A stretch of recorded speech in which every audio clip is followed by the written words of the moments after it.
ಮಹಾತ್ಮ ಗಾಂಧಿ ರಾಷ್ಟ್ರೀಯ ಗ್ರಾಮೀಣ ಉದ್ಯೋಗ ಖಾತರಿ ಯೋಜನೆಯ ಮೂಲಕ ಕುಂದಾಪುರ ತಾಲೂಕಿನ ಆಲೂರು ಗ್ರಾಮ ಪಂಚಾಯತ್ ವ್ಯಾಪ್ತಿಯ ಸರ್ಕಾರಿ ಸಂಯುಕ್ತ ಪ್ರೌಢಶಾಲೆಯಲ್ಲಿ ಪೌಷ್ಟಿಕ ತೋಟ ನಿರ್ಮಾಣಕ್ಕೆ ಚಾಲನೆ ನೀಡಲಾಗಿದೆ. ಆಲೂರು ಪಂಚಾಯತ್ನ ಪಂಚಾಯತ್ ಅಭಿವೃದ್ಧಿ ಅಧಿಕಾರಿ ಸುಶೀಲಾ ಅವರು ಗಿಡಗಳನ್ನು ನೆಡುವ ಮೂಲಕ ಕಾರ್ಯಕ್ರಮಕ್ಕೆ ಚಾಲನೆ ನೀಡಿದರು.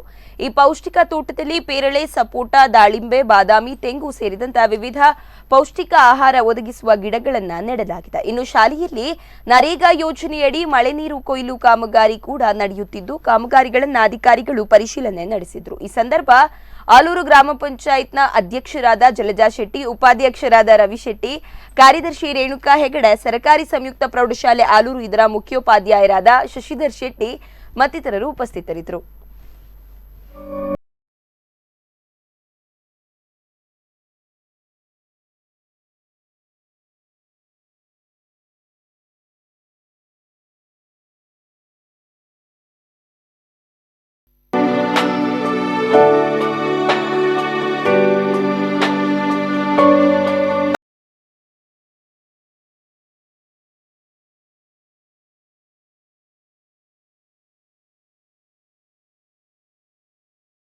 ಆಲೂರು ಗ್ರಾಮ ಪಂಚಾಯತ್ ವ್ಯಾಪ್ತಿಯ ಸರ್ಕಾರಿ ಹಿರಿಯ ಪ್ರಾಥಮಿಕ ಶಾಲೆ ಇಲ್ಲಿಗೆ ನರೇಗಾ ಯೋಜನೆಯಡಿ ಮತ್ತು ಶಿಕ್ಷಣ ಇಲಾಖೆಯ ಸಹಭಾಗಿತ್ವದಲ್ಲಿ ಪೌಷ್ಟಿಕ ತೋಟ ಮಂಜೂರಿಯಾಗಿದ್ದು, ಆ ಕಾಮಗಾರಿಯನ್ನು ನಾವು ಆ ಸದರಿ ಶಾಲೆಯಲ್ಲಿ ಅನುಷ್ಠಾನಗೊಳಿಸಿರುತ್ತೇವೆ.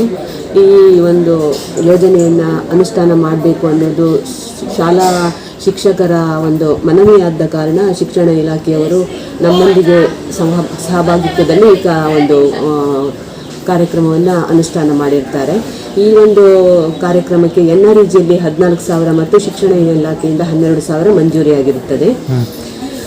ಈ ಒಂದು ಕಾಮಗಾರಿಯನ್ನು ಮಹಾತ್ಮ ಗಾಂಧಿ ರಾಷ್ಟ್ರೀಯ ಉದ್ಯೋಗ ಖಾತರಿ ಯೋಜನೆಯ ಕೂಲಿಯಾಳುಗಳೇ ಮಾಡಿರುತ್ತಾರೆ.